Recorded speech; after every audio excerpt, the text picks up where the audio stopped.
Hello everybody and welcome back to the channel. For today's video, I wanted to talk to you about how the narcissist is a clone. So let's jump in.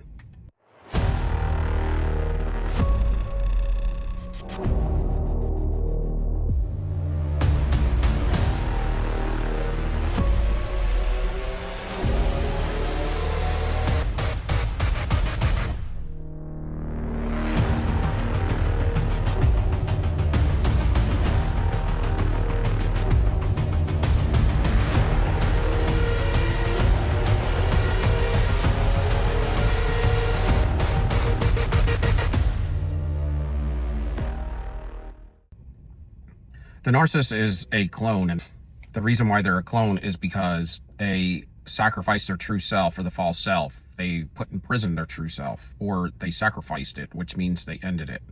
And when they end it, they leave an open door for dark energy. And when the dark energy comes in, whether it's unbeknownst to them in the physical realm, in the subconscious realm, it's an agreement that took place.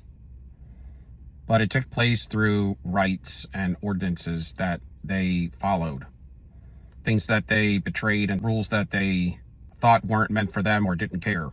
They either ran them over or they defied them in a rebellious state of mind. And because of that, they made either an unconscious or a conscious decision to never love again, to never be authentically true. Because your true self is your innate self. And your innate self was birthed here on this earth, but all choices were made before you were birthed. Your innate self doesn't change. What does change is your mind, will, and emotions. And it can look like your innate self or your innate spirit's changed, but it really hasn't changed. It's just jaded. That's why you'll see some people make a rapid turnaround and others do not. It's not that their innate spirit changed. It's just that they didn't allow their mind, will, and emotions to control them anymore. They started to use them as tools, and they gave power to their innate true self. They reunited with it, or they gave it back its power, or empowered it, meaning they started to listen to that still small voice that they quit listening to when they got jaded. But through certain circumstances, good individuals that have been jaded, some have been to prison and some have done evil things, but they weren't evil in their innate true spirit, in their heart. That's the change that you see in individuals that you think are evil and that turn around. The evil that is fixed and the evil that doesn't change is the evil that either sacrifices their true self for the false self or puts it in prison, either way, because they locked it up and threw away the key, never to return. But when they do that, they give legalities to the dark energy. And when the dark energy enters, the dark energy is in a state of permanence. And when you sacrifice your true self, you sacrifice all truth in you. And that's why you become a lie. And that's why you have to start making up, as a narcissist would. They start making up everything about them. And it's all a lie. It's all other people's partial stories that they now have made their own. What also comes with that is privilege. It doesn't matter where you come from. You start operating in a state of privilege, meaning the relationships and how they're supposed to work, it doesn't apply to you. The laws out there that we all abide by, it doesn't apply to you. And they can do what they want, and the way that they start to operate is in a state of lust, not love. And in a state of lust, not love, you only care about yourself. You only care about yourself, and you run over everybody else and anybody else to get what it is, the end goal. It could be whatever, when the narcissist meets an individual, determines that they want from that individual. They also feel privileged into continual cycling with an individual and ownership of that individual as if they are an object and property that they own now. And the biggest thing that the narcissist wants, of course, they want your fuel, your vitality, your creativity, your common sense, and your fruits, your gifts, anything good that comes with you, because when they wear it, they can manifest with it in the 3D, and they're all 3D individuals. They don't really think anything spiritual. If they do, it's going to be spiritually evil. So there's either just 3D or 3D and spiritually evil, which is probably both, because they all tend to be some sort of manipulator. And when you get into manipulations, you're getting into changing things from what people believe they are to what you are telling them, which is manipulation, and that is some sort of witchcraft. But they need to wear these types of things, because when you trade or sacrifice your true self, you don't have any truth. So you need to borrow truth. And that's what they're doing. They become a clone of you. And they wear your energy and they project themselves onto you, and you become them. You become a clone of them and they become a clone of you temporarily.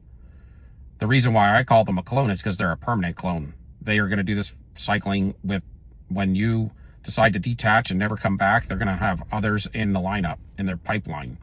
And they're always searching for a new one. They do take whatever supply they can get because they're hoarders of people, but they do have preference. Because if they can get what they prefer, it'll be to its highest quality, just like anybody else would prefer something. They would like to get somebody high in empathy and innocence, somebody maybe naive, and somebody that can pour their heart out so they can take everything from them. Somebody who's successful, somebody who has clout, maybe good looks, because they're going to be seen around them. And they are entitled. So when you're privileged and entitled, you deserve the best of the best all the time, regardless if you've put the work in or not, which generally speaking, the narcissist never does. And if they are putting in work, then they'll be doing it for an end goal, not a just cause. And they need to wear, the best fuel they could wear is going to be innocent or naive or high empathy fuel, somebody who loves and trusts them. Somebody that will drop all their boundaries down and let them do whatever they want, because they care about the narcissist more than they care about themselves. They are willing to sacrifice themselves now. See, the narcissist sacrifices their true self or the false self, and then you do the same thing. How about this? You never heard that one. So you now sacrifice your true self for the false self, because now you're becoming the lie, and you're giving your truth to them, along with the fruits of the spirit, love, joy, peace, all that, your common sense and your creativity. And that's what makes a narcissist successful temporarily. And if they can keep coming back for cycles, then they will be successful for a long time, maybe even generations, but not when they leave the earth. When they leave the earth, they have to answer for all the evil they've done, just like everybody else. And they get a shrewd awakening if they get that far. A lot of times, God will send you into their life if you're a high value empath that is unawoke. You're not high value when you do all that sacrificing for them. It's one thing to sacrifice for goodness and justice, but to sacrifice for evil makes you just as crappy. And maybe you felt like it was a just cause because you were originally cheated out of believing they were who they originally said they were. But you got to follow their actions and not their words, because their words are always going to lie to you, but their actions will not, because you will use your intuition and catch them in the act. But a lot of times the narcissist gets you into ego, and that's the only way you could become a false self as well. So a toxic enabler is a false self, because you're flipping, or the enabler, the toxic enabler will be flipping energy with the narcissist and becoming false. And that's because you chose to sacrifice yourself for them. But yours is temporary, and the narcissist is not. And they become a clone of you. And that's just how it works. The narcissist also builds a fantasy around their life and everybody around them that are their friends, their relatives, flying monkeys, love partners, anybody around them is going to either be in the fantasy, believe the fantasy, or they're going to be a toxic enabler or a toxic narcissist. And that's their buffer between outside the walls of their avatar or body and the world, to protect them, because they're so sensitive. They can't regulate their emotions, so they use other people to regulate their emotions.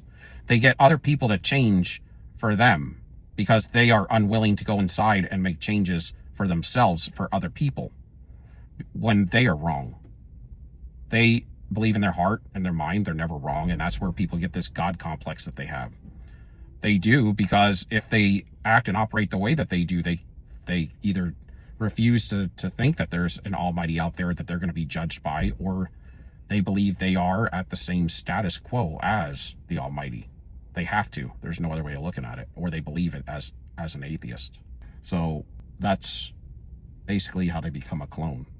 And you power up the mask with your fuel, with your vibration. And you become nothing but a black hole.